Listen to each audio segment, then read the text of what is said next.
Bud Crawford. The current pound-for-pound king of the sport. An undefeated nightmare from Omaha, Nebraska. I think he's the greatest Switch should have. I think he's the best finisher in boxing right now. I mean, he's special, like a Sugar Ray Leonard is special, like a Pernell Whitaker is special, like a Roberto Duran is special. A win over Emmanuel Lardy in October of 2013.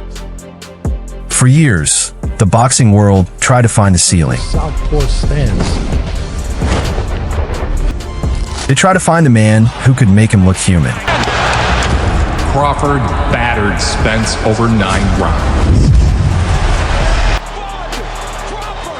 But today, the argument is no longer about whether he's a champion. To become a 2-division undisputed champion. It's about where he sits among the gods of the sport. Then you're in like the greatest of all time discussion.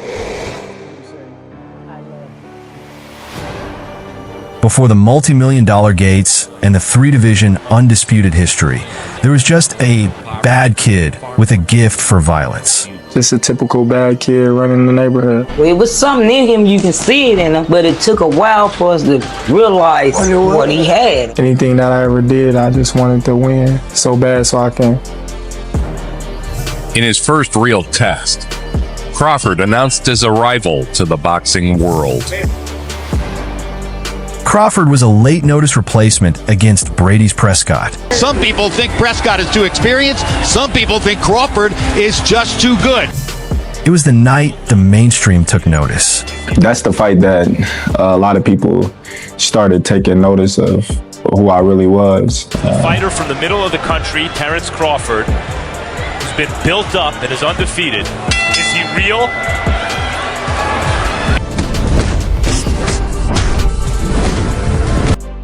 You don't shy away from contact. And in fact, you like that kind of contact.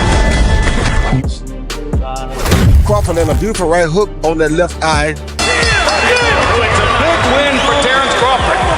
Stepping up in class. Originally, he was to fight on the undercard.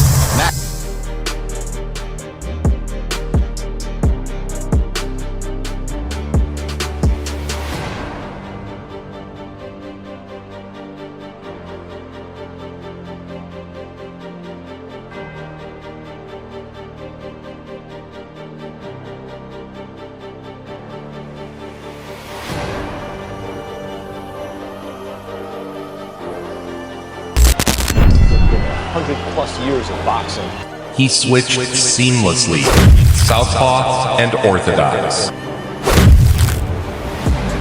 Cerebralness, his ability in that area, how he lands such clean shots, shots you don't see, the right shots. Yeah, there it is. Terence Crawford. Wow. World champion of the world. A moment of history for the American. The first Omaha born and raised world champion. It was thoroughly deserved. It was highly efficient. Next, a massive test against undefeated Gamboa in front of Terrence's home crowd. Let's get ready to rumble! One more try for a big shot. And the closing bell as Crawford raises his gloves in celebration. Each fight was billed as a new, toughest opponent for Crawford. Terence Crawford, and he's the best lightweight in the world, the champ of the division. And Beltran is his most worthy challenge. That's what you get tonight. Makes it tough.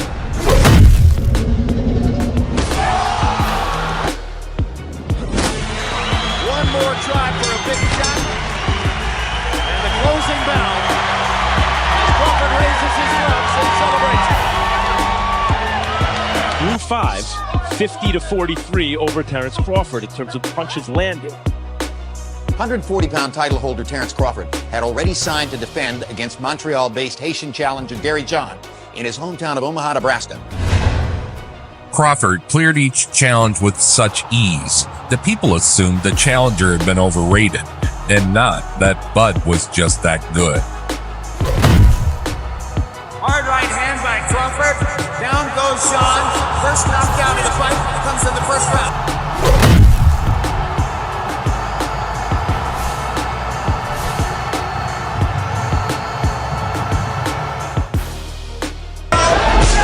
A true victim of his own success. His legs don't look good, folks. Terence Crawford. That's it. Round 5, stoppage victory for Terence Crawford. Freitas Prescott, Ricky Burns, Gamboa, Beltran, Lundy, Postal, Delorme. He's fought a lot of quality fighters, and he's dominated all of them.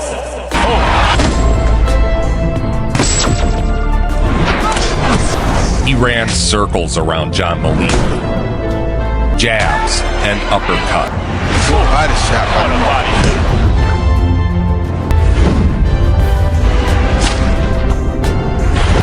He used to say, Teddy, the great ones can make it up as they do it. The match was a 9-round beatdown that culminated in a ref stoppage. Out is in a frenzy. Nelson's going to stop the fight.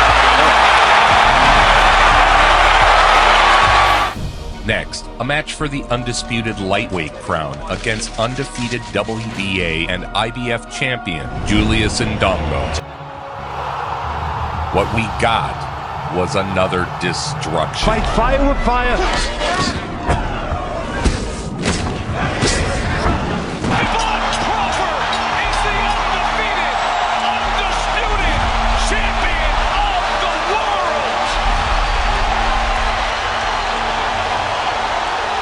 Terence Crawford was now the undisputed super lightweight champion of the world. From Omaha, Nebraska, Terence Crawford. Upon unifying all 4 belts at 140, Crawford would move up in weight and lay siege to the welterweight division, setting aim on joining an elite company of 3 division champions. That time he came forward and Bud nipped. Despite being viewed as a real test for Crawford, Jeff Horn was outclassed from the opening round. Throws the right hand.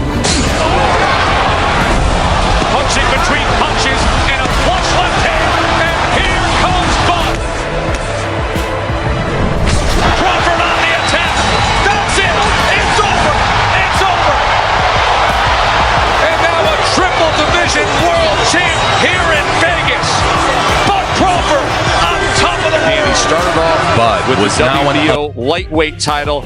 He was the undisputed guy at 140 pounds. Had all 4 belts after he knocked out Julius Indongo. And most recently taking this WBO welterweight championship. It was a Volkswagen against a Ferrari, and the guy driving the Volkswagen was a bad driver. Guess what? The welterweight title is loaded. Loaded. I mean, it's the best one single division that I've seen in boxing since the 80s. Wow. Despite the big talk from the challenger, Crawford was unfazed. He was in there with a guy that has talent, a guy that knows how to fight. He's got a big amateur background, a guy who has a terrible style. Crawford closed it out.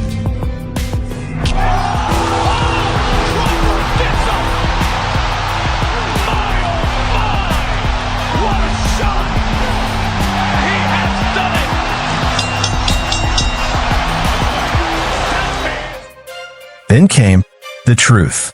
Errol Spence Jr., 2 unbeaten titans fighting at their peaks. It was a brilliant fight, man. I mean, I'm sure you appreciate it. I'm sure you watched it a bunch of times, but man, that was like a real, because it was such a mainstream fight, such a huge fight where everybody was paying attention to it and talking about it, even casuals, that they got to see you perform that way. And, you know, now it's like there's no dispute. Junior versus Terence Crawford. This wasn't just for belts. It was to decide who was the outstanding pound-for-pound fighter in the world.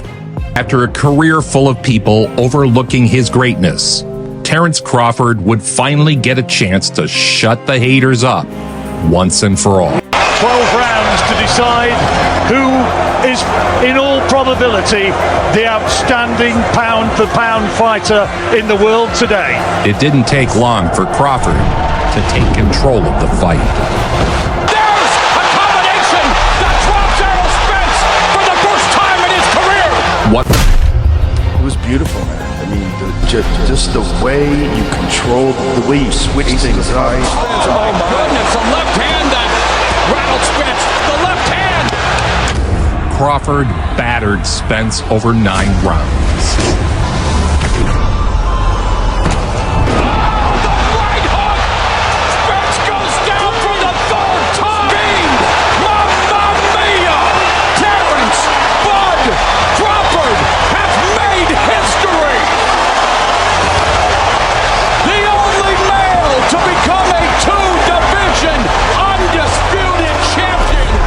The victory ended any question about Bud. He was a historically great fighter who had taken on all comers, ducking no one and thrashing them all.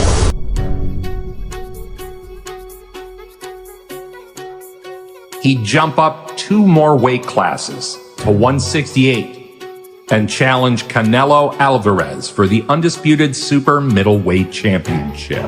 He's now leaping yet 2 more divisions, this time in a single bound, from 154 to fight the undisputed king of 168 pounds, Canelo Alvarez. Round 1 of the super fight for the undisputed super middleweight title. Like the left hook to the body and the greater activity from Canelo with the only clean shot of the round. A legacy-defining opportunity. What you do notice, yes, he looks so much smaller than Canelo, really. At least the effect hasn't shown up in the ring. But you do notice Crawford is doing the better boxing so far.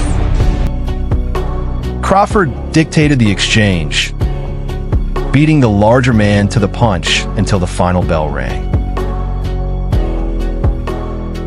As the fight went on, it became clear Bud Crawford was just too good.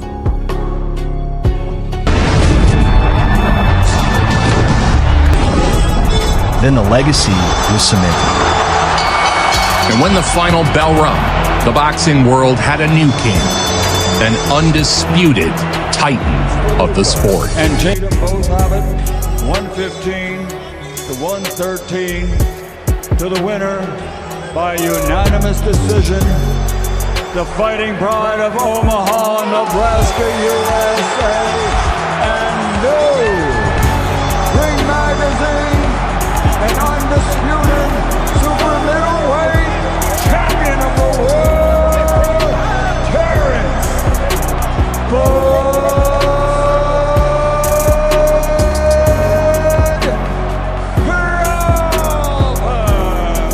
From 147 to 168 in the win, and become undisputed. Wow, what can they say? They can't say nothing right now, but what can they say? Well, then you're in like the greatest of all time discussion.